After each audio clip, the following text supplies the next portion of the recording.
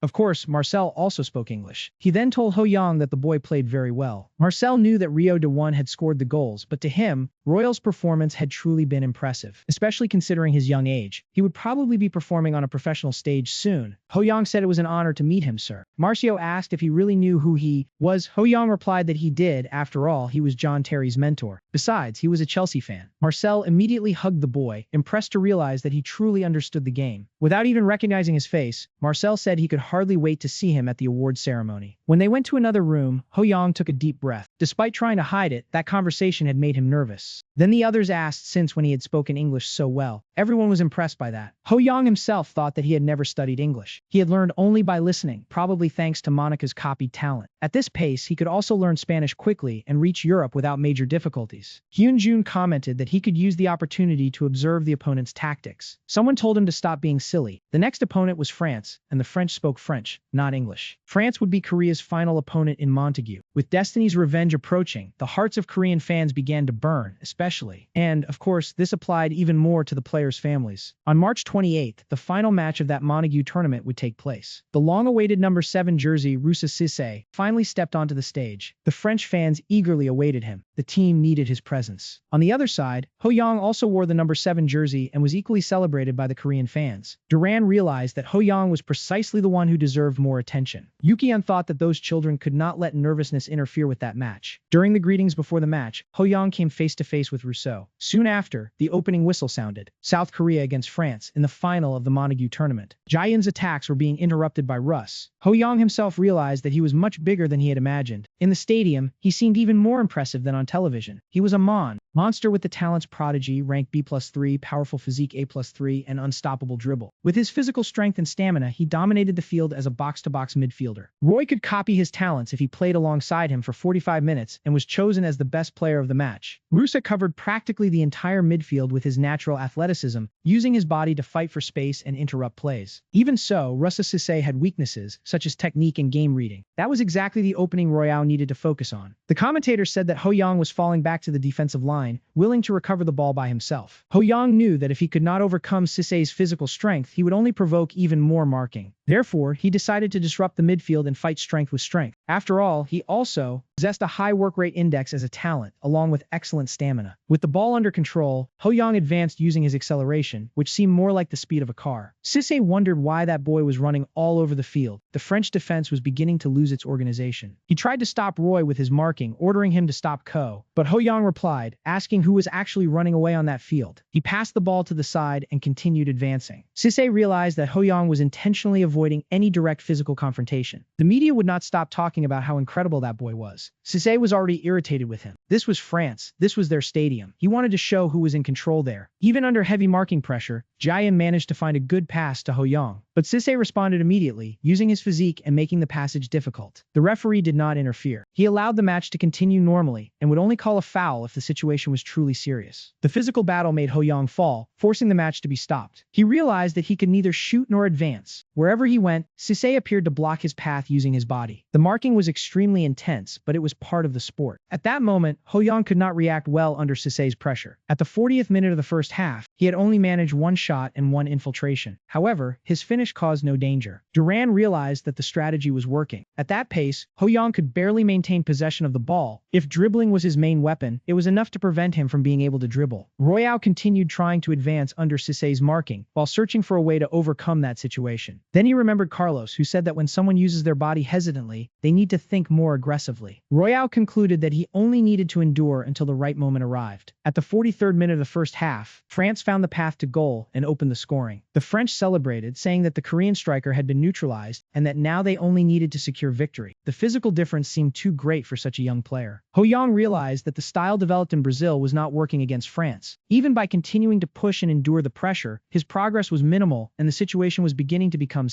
but Xinwu patted his back, trying to encourage him. He is also similar to Li Xun. Xinwu said that the match had only just begun. And, of course, there was an entire crowd supporting Rodrigo. Li Xun explained that if Ho-Yang was being tightly marked, the others needed to keep moving. They should search for new attacking routes. Even with difficult individual dribbles and infiltrations, they could find space with long-range shots. Royale realized that this was the first time he could not overcome an obstacle through his own effort alone. This time, his team was helping him. He would rise again, no matter how many times it was necessary. He continued fighting for the ball with Sisei, almost losing control of the play. He almost lost possession, but decided to pass the ball to Jaehyun. That was exactly the plan, since everyone was focused on Ho-Yang. This way, Jaehyun and Li Chun would have space to open the path. The Korean fans celebrated and approved of the play. Litnho received that pass very well. However, when he shot, the ball bounced strangely on the field and completely changed its trajectory. The goalkeeper caught it without difficulty because the bounce caused the ball to lose a lot of speed. Li Kao realized he had wasted a great opportunity. At that exact moment, a shot for and that was how the first half ended, with France leading 1-0. Ho-Yang was visibly discouraged. Sisei, however, reminded him that the match was far from over. Ho-Yang thanked him for the encouragement. It was true, he could still recover and fight back. In the locker room, Kim Won stated that Korea would maintain their strategy in the second half. He did not know if it would work, but it was better to try than to do nothing. It was a much better option than doing nothing and ending up losing. Everyone needed to stay focused and give their best. One of the coaches warned Kim Won that Ho-Yang was working too hard and suggested replacing him. Kim Won refused, reminding him that the difference was only 1 goal and there was still the entire second half. The coach insisted that it would be difficult to maintain that situation and suggested putting Wu Jun in, who had an advantage in. Someone asked if he knew why a football was round. He admitted that he did not know exactly how to answer that question. Then, they told him to think more carefully about it and stop talking for the moment. Royale thanked them for trusting him. The coach stated that he was the key piece of that match and that he would continue believing in him until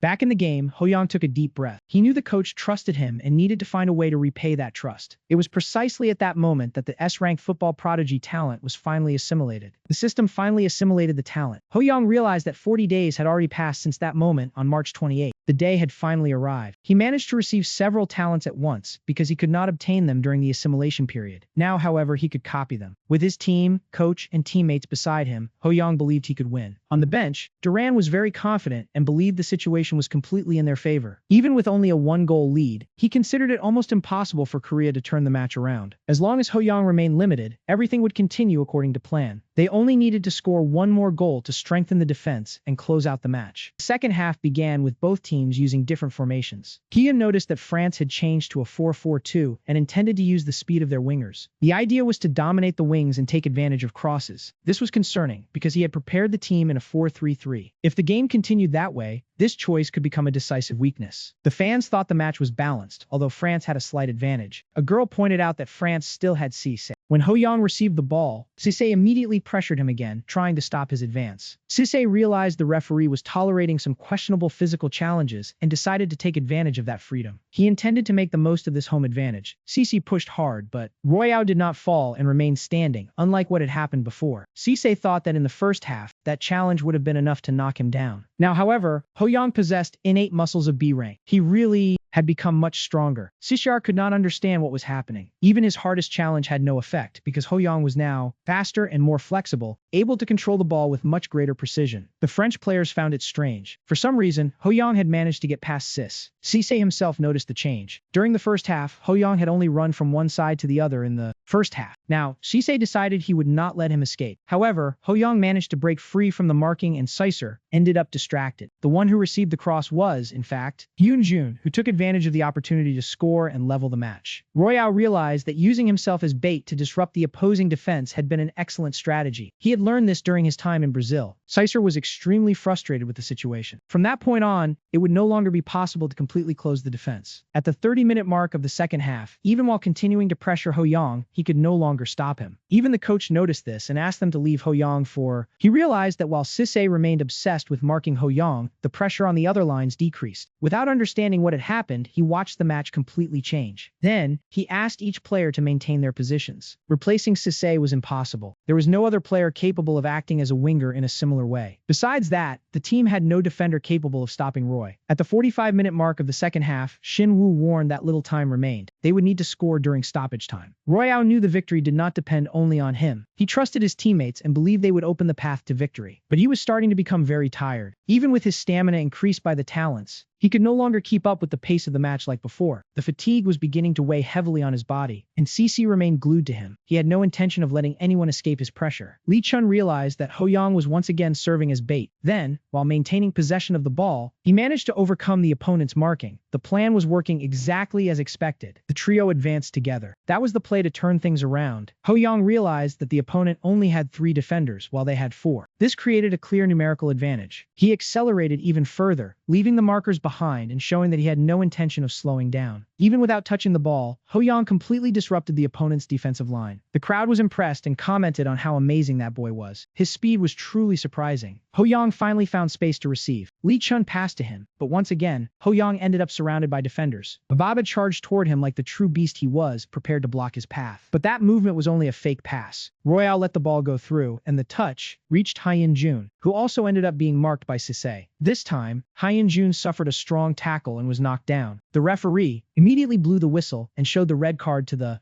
crowd protested, saying that was unfair. It could not end that way. While Hyeon Jong-kook received treatment, Hyeon realized the foul had been too serious to ignore. Even while playing in, Hyeon Jong-kook was greatly shaken by the injury. Hyeon thought that if he had received that pass, perhaps he would not have gone through that. When Hyeon Jun was taken off, Lee Chun thought that if CC committed a foul like that, he hoped the injury was not serious. Shin Woo said that at first glance it did not seem too serious, but he was not certain. Now, the players were discussing among themselves what they should do for that free kick. Ho Yang asked them to leave the free kick to him, please. With only the final moments of stoppage time remaining, it was time to take the free kick. The crowd began booing Ho Yang, thinking he was taking too long to shoot, but he was simply focused. At that moment, regret and worry would serve no purpose. If he truly regretted it, there was only one solution, turning that opportunity into a goal. The goalkeeper was prepared, and the French wall remained well positioned. Royale, with his characteristic speed, managed to strike the ball with spin and send it into the back of the net, securing the winning goal. With that goal, the level of the free kick talent also increased. He thought scoring would already be enough, but to his surprise, the talent itself had also evolved. The crowd was delighted by the play and commented that the boy seemed capable of doing everything in football. Of course, the Koreans celebrated greatly and were extremely proud. Sisay could not believe that among all the players, it was Ho Yang who had managed to score. Soon after, the match ended. Korea defeated France 2-1. With a great comeback, Korea won the Manhwa International Tournament. Despite being greatly discouraged, Hyeon Jun stated that he had always known they would be able to win. Sisay, on the other hand, believed everything had been his fault. To him, the victory was already guaranteed, and his arrogance ended up making him pay a heavy price. Ho Yang thought that Sisay lacked mental strength. If he developed that aspect, he could become an extraordinary player. But those who sow the wind reap the storm. CC became so furious that he started complaining on the field, gesturing and shouting everywhere. Bababa, unlike him, went to Ho Yang and praised the match. Ho Yang replied that he had also enjoyed it a lot. They could meet again when they reached professional football. Babadu replied that Ho Yang was overestimating himself too much. As had happened before and in almost every match, Ho Yang became the main target of the reporters again. One of them, the same blonde reporter from before, commented that Ho Yang had seemed completely powerless against Sisay's dominance in the first half. However, in the second half, his performance changed completely. Then he asked what had happened during halftime. Ho Yang replied that perhaps he had gone through an awakening, something that could be called eureka. The most important thing was that he had decided not to give up. They had faced a very difficult match that day. The pace was constantly interrupted, but Ho Yang did not let himself. One of the reporters asked if he was referring to the poor refereeing. Roinhow replied in confusion, asking what he was talking about. He said he had not heard anything about that. Another reporter asked if he believed he could be chosen as the tournament's MVP. Royale replied by asking if there was any other candidate besides him. He showed great confidence, and in front of the cameras, he had just proven that he believed in his own chances. He had fulfilled the conditions to win the tournament and also finish as the top scorer, allowing him to copy Marcel's talent. Only the MVP remained, but he was confident. Soon after, the result was announced, and the one who placed the medal around Ho Young's neck was none other than Marcel. He congratulated him and said that he already knew he would win. Royale was officially chosen as the tournament MVP with 6 goals and 3 assists in 5 matches. Besides that, he had been chosen as the player of the match in 4 consecutive games. The next day, following the tournament tradition, the 11 players chosen for the best team had lunch with Marcel. Before the meal, Marcel gave a speech and told them that, 11 years earlier, he had experienced something that made Johan Cruyff, then Barcelona's coach, realize what true felt. Cruyff's Barcelona was so powerful that it received the nickname Dream Team, but Marcel managed to defeat them 4-0. He possessed 2 great qualities, a very strong physique and tremendous mental strength. With these 2 characteristics, he believed it was possible to overcome any situation. In other words, Ho Young would need to devote himself intensely to physical training. This would be one of the conditions for victory and would also prepare him to face the challenges of the sport. Marcel was also watching Royale closely. He realized that the boy had enough mental strength to avoid falling for CC's provocations. As a football companion, Marcel wished that boy would continue to improve, remaining unbreakable like a coil. He said he was cheering for his success. That day, France was in great turmoil.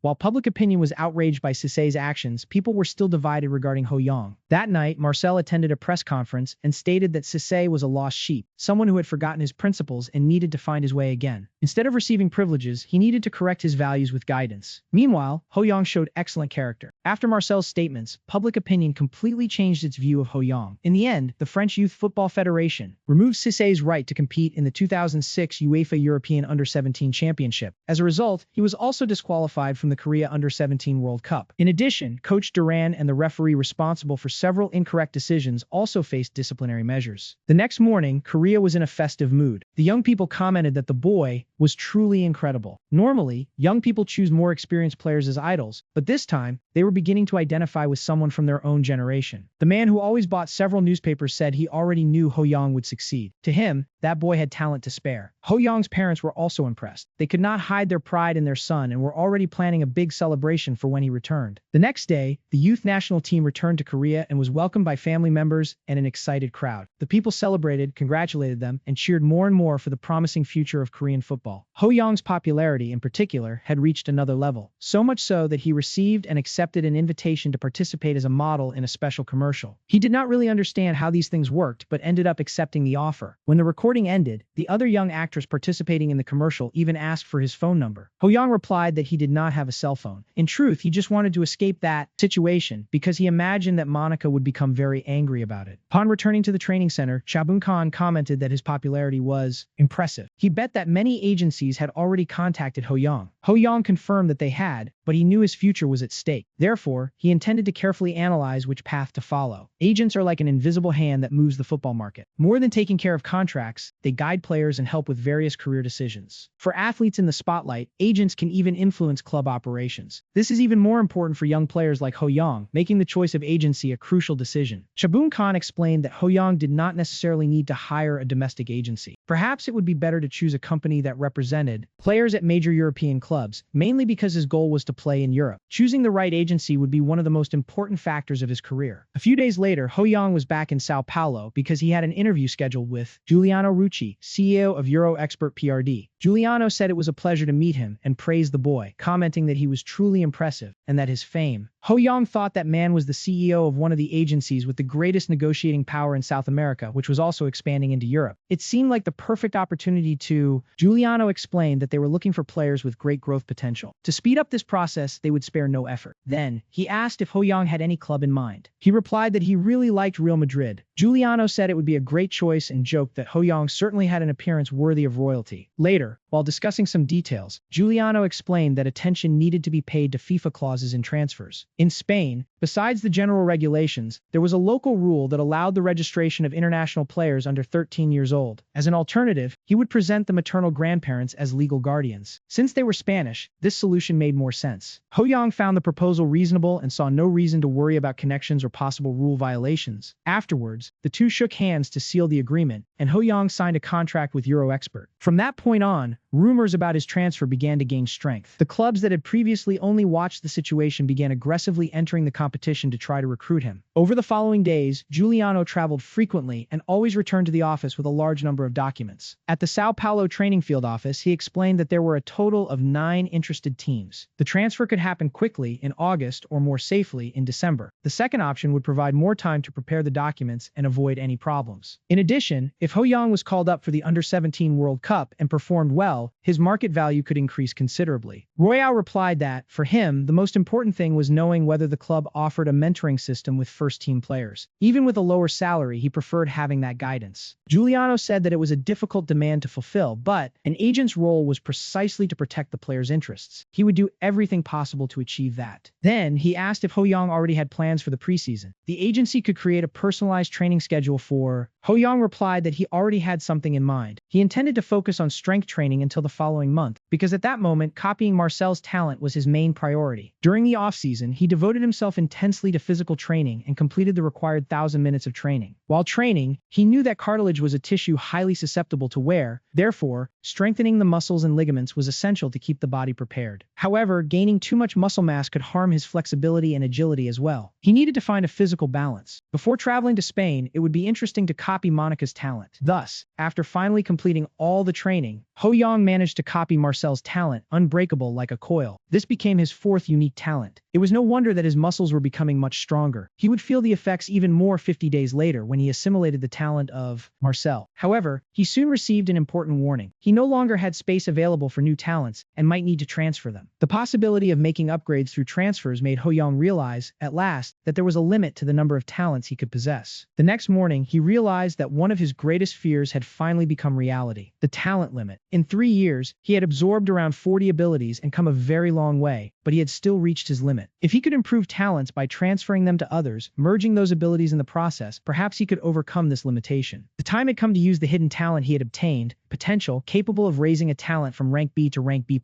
After testing it with an indomitable physique of rank B+, he discovered that when upgrading, he could choose between keeping a talent or transferring it. Thus, he could move the entire indomitable physique to steel physique or simply keep it as it was. He tried to combine steel physique with unbreakable like Rosca, but single-rank talents could only be fused starting from rank S. Even so, he found a creative solution, improving less important talents and then transferring them to free up space. And, at the beginning of May 2005, Sao Paulo U15 began preparations for the new season, with several changes and transfers in the squad. Among the new players, the main highlight was Rox. Other players influenced by Ho-Young also arrived at Sao Paulo. And besides that, there were moments of reunions and farewells. Captain Frino, at 17 years old, was promoted to Sao Paulo's own U17 team. Meanwhile, Ho-Young remained focused on training and transferring talents to make room. Little by little, he reorganized his talents, continuously improving the ones he considered most important. In June, Roinhao, after his great performance in the Montaga tournament, continued showing his potential. With that, Sao Paulo easily took sole possession of the lead in the National League. On some occasions, he also participated in friendly matches for the Korean U17 national team, preparing for the next World Cup of the category. On June 28, Carlos explained that their next opponent would be Gremio, currently 4th in the National League. The team had been having a very consistent season. Gremio's aggression and creativity could be limited, but they trusted heavily in defenders who relied on physical strength. Casemiro had an idea about that. According to him, if the opponent pressed too aggressively, it would be better to avoid direct confrontation and build plays through the middle, disrupting their organization. Carlos replied that it sounded like a strategy taken from a book, but Ho-Young presented an even better suggestion. Instead of avoiding the marking, they could stay discreetly close and provoke the opponents. From his experience against France, Ho-Young knew that using a powerful player's own strength against him could make him angry and harm his ability to make decisions. Carlos considered the idea excellent and realized how much Ho-Young had changed. He had grown tremendously, and it was a shame that he would soon have to leave the team. Ho-Young thought he would still spend 2 more years training with Carlos, who possessed very useful talents. Among them were exceptional tactics, charismatic leadership, and talent insight. He only needed to complete that final season to copy one of Carlos's talents. He was very close to achieving that goal and intended to work as hard as possible to accomplish it. The next day, against Gremio, Rocky had the ball and was not suffering much physical pressure, as he also had good preparation. Rosca asked for the ball and immediately made a 1-2 pass with Douglas. Then he passed to Ho-Young, who had already advanced up the field. Even with Gremio's defense intercepting the play, known for its strength, Ho-Young decided to face the physical battle head-on. He managed to stay on his feet and continued advancing. Even the fans noticed that he showed no hesitation at that moment. Ho-Young had finally fully assimilated Marcel's talent, unbreakable as a Rosca. He expected some effect, but he never imagined it would be so impressive. That day, Ho-young scored 5 consecutive goals with absurd ease, naturally leading his team to victory. After the match, Ho-young thanked Carlos greatly. He replied that there was no reason to thank him and only asked him to stay well. Then he asked if he had been called up for the U17 World Cup. Ho-young should give his best. He confirmed that he had. And, on September 10, 2005, the news that morning had already announced that the U17 World Cup national team, after saying goodbye, had recently arrived in Peru. The team stated that only 1 week remained until their debut against the United States and that everyone was determined to turn that competition into a great dream. The public became excited, especially to follow Ho-young, who apparently had the largest fan club in Korea, perhaps second only to Shabunkan. And finally, the Korean U17 national team was ready for the challenge. And that's all for today, everyone. I hope you enjoyed the work. Leave a like, subscribe to the channel, and activate the bell so you don't miss any videos. Also join the Discord, where the names of the works, completed chapters, and announcements are available so you do not miss anything. If you want more football works in this style, or if you enjoyed my narration even though I know little about football, leave a comment. That's it. Good morning, good afternoon, or good night. Take care and see you next time.